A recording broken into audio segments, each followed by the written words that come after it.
هنعمل حلويات الشرقية في البيت بأسهل طريقة. أول حاجة هجيب صينية وهحط فيها معلقة كبيرة من السمنة وهدهنها كويس جدا. بعد كده هنجيب لفة جلاش، هبتدي ان انا اقطعها بالتساوي كده زي ما هي ملفوفة. هاخد كل جزء منها وهبتدي ان انا افرده كويس، وبعد كده هطبق كل جزء اخير، هرفعه لفوق كده واقفله زي ما انت شايفة في الفيديو. هاخد كل طرف من الجلاش واقوم قافلاه لفوق، عمل معايا زي مثلث بالظبط. هحطها بقى بعد كده في الصينية اللي احنا دهنينها سمنة، وهدخلها في الفرن على درجة حرارة 180 في الرف اللي في الوسط.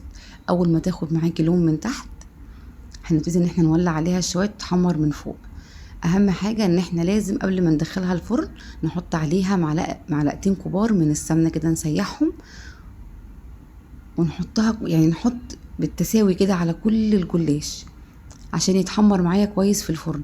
ممكن بعد كده نصفيه. انا عارفة ان في ناس ممكن تقول كمية السمنة كتيرة، بس هي مش كتيرة قوي.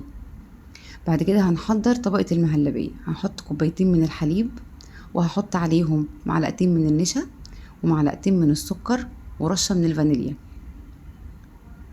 هقلبهم كويس جدا على البارد عشان خاطر ما يكتلوش معايا على النار. وبعد كده هنرفعهم على النار. اول ما القوام يتقل معاكي ارفعيه خالص من على النار وهتسيبيها لحد ما تبرد تماما. عندك قشطة ممكن نحط معلقتين قشطة بعد ما تكون خلاص خدت القوام اللي انت عايزاه.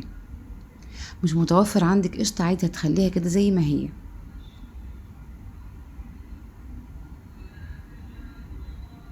هقلبهم كويس تاني بعد ما احط معلقتين القشطة.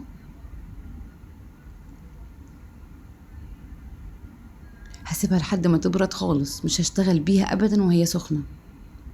هغطي بقى وشها وهسيبها علشان ما تكونش معايا قشرة تضايقني وانا بحشي الجلاش. كده كان الجلاش خلاص خد لون معايا، وطلعته من الفرن وسبته يهدى شوية.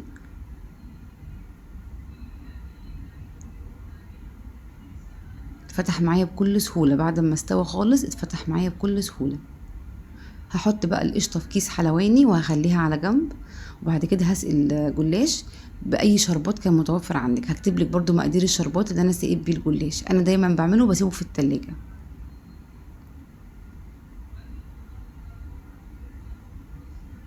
حضري بقى المهلبية اللي هنحشي بيها في كيس، وهنبتدي ان احنا نحشي واحدة واحدة بالراحة خالص كده وانت بتفتحيها. هي مش تتكسر معاكي لان هي يعني سهلة الفتح جدا. هحشي واحدة واحدة لحد ما اخلص كل الكمية بتاعتي.